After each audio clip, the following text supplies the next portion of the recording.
Então, em 23 de novembro, a Vilobo divulgou novas informações sobre o 3i Atlas. E agora estamos oficialmente descobrindo a 13ª anomalia. E honestamente, eu acho que esta é a mais estranha até agora, porque trata-se de uma precisão matemática que parece fisicamente impossível para um cometa natural. Então, neste momento, o 3i Atlas está seguindo em direção a Júpiter e fará sua maior aproximação em 16 de março de 2026. Isso é em menos de 4 meses. Os astrônomos vêm rastreando esse objeto usando dados de mais de 230 observatórios, alimentando o sistema do Laboratório de Propulsão a Jato da NASA. E, com base nesses dados, o 3i Atlas vai passar por Júpiter a cerca de 33 milhões de milhas. Agora, Júpiter tem o que os cientistas chamam de raio de Hill. Pense nisso como o campo de força invisível de Júpiter. Dentro desse limite, a gravidade de Júpiter é forte o suficiente para capturar objetos e mantê-los em órbita. Mas fora desse limite, a gravidade do Sol é forte demais e arranca tudo para longe. Esse raio de Hill não é aleatório.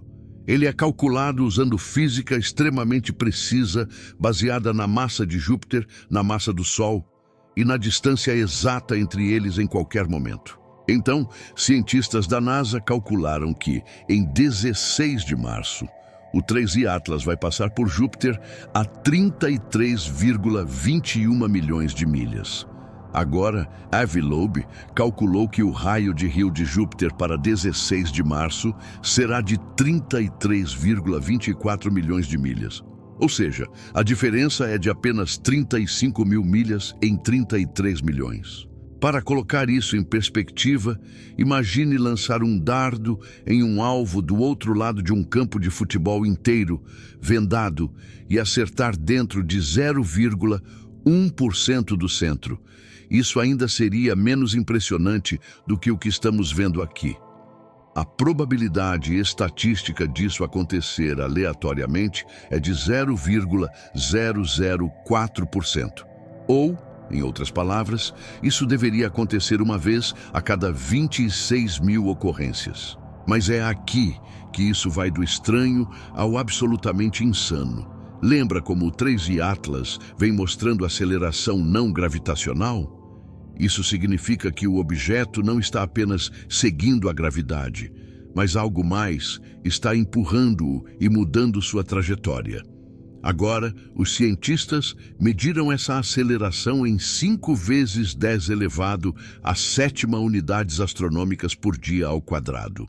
O que isso significa, em termos simples, é o seguinte: o objeto vem acelerando ou mudando de direção de maneiras que não podem ser explicadas pela gravidade do Sol, pela gravidade de Júpiter ou pela gravidade de qualquer outro planeta. Então, essa aceleração não gravitacional mudou a trajetória do 3i Atlas em cerca de 62 mil milhas. Essa é exatamente a quantidade necessária para levar o objeto de onde ele estava seguindo naturalmente direto para o raio de Hill de Júpiter. Então, por que o raio de Hill importa tanto? Bem, porque bem no raio de Hill existem pontos especiais chamados pontos de Lagrange. Estes são os pontos ideais no espaço onde as forças gravitacionais se equilibram quase perfeitamente. Se você quiser estacionar um satélite em algum lugar e usar a quantidade mínima possível de combustível para mantê-lo ali, os pontos de Lagrange são onde você o coloca. Nós realmente usamos esses pontos o tempo todo. O telescópio espacial James Webb fica em um ponto de Lagrange entre a Terra e o Sol. É o local de estacionamento perfeito porque o telescópio permanece estável, com quase nenhum combustível necessário. Agora pense no que isso significa. O 3i Atlas está chegando exatamente à distância onde você colocaria satélites ao redor de Júpiter, se estivesse tentando usar a menor quantidade de energia possível. E chegou lá depois de mostrar sinais de uma correção de curso que o levou exatamente a esse ponto. Então, naturalmente, a pergunta que nossos queridos cientistas estão debatendo agora é: o que poderia causar isso? Deixe-me guiá-lo pelas 4 explicações possíveis até o momento. A primeira possibilidade é que nossos cálculos astronômicos estejam errados de alguma forma. A trajetória pode acabar sendo diferente quando tivermos medições melhores. Talvez haja algum efeito gravitacional de Júpiter ou de outro planeta que não estamos contabilizando adequadamente. Mas o sistema Horizons, do JPL da NASA, vem rastreando esse objeto por meses, usando dados de centenas de observatórios. Os cálculos da trajetória são supostamente extremamente precisos. Temos uma margem de erro de cerca de 61 mil milhas, o que significa que, mesmo com incertezas, a correspondência com o raio de Hill ainda se mantém. A segunda possibilidade é que o desgazeamento natural do cometa criou jatos que empurraram o 3I Atlas exatamente na direção certa para atingir o raio de Hill. Como dissemos antes, o objeto mostrou aceleração não gravitacional perto do Sol. Então, talvez esses jatos tenham acontecido de disparar no padrão exato para criar esse ajuste preciso de trajetória. O problema com essa explicação é que o desgazeamento natural é caótico e aleatório. Depende de onde estão os bolsões de gelo, de como o cometa está girando, de qual lado está voltado para o Sol. Conseguir uma correção de curso de 62 mil milhas exatamente na direção certa para atingir um alvo aparentemente tão específico exigiria que os jatos disparassem com uma precisão incrível. A terceira possibilidade, com a qual 70% dos cientistas concordam, é que isso seja apenas uma coincidência pura. Objetos, viajando pelo espaço, seguem trajetórias baseadas em sua velocidade e na gravidade de tudo ao seu redor. Com objetos interestelares suficientes passando pelo nosso sistema solar ao longo de bilhões de anos, eventualmente, um deles acabaria atingindo um alvo estatisticamente improvável. Mas é claro, o cientista de Harvard, Avi Loeb, contrapõe isso, observando que só detectamos 3 objetos interestelares até hoje.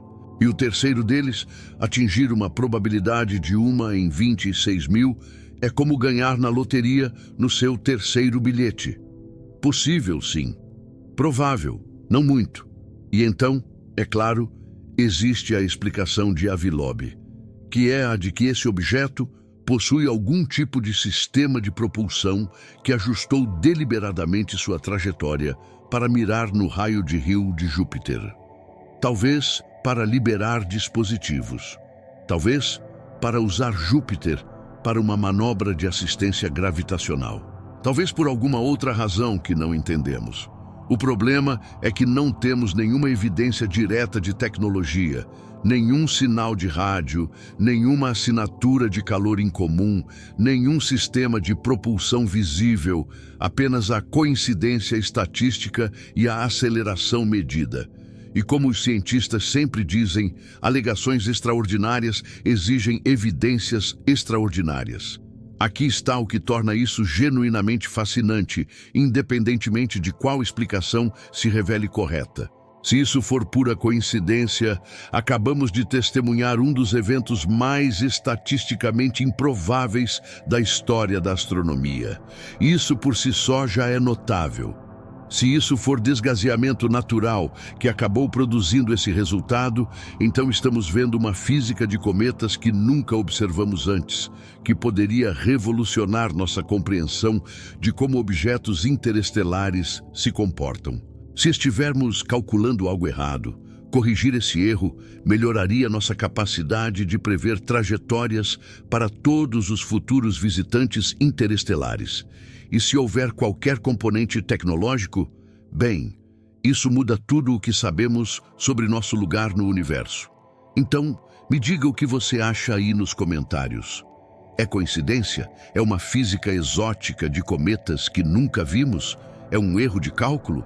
Ou é algo totalmente diferente? Nas próximas semanas, receberemos muito mais dados. E esses dados provavelmente nos ajudarão a descobrir qual dessas explicações realmente se encaixa no que estamos observando.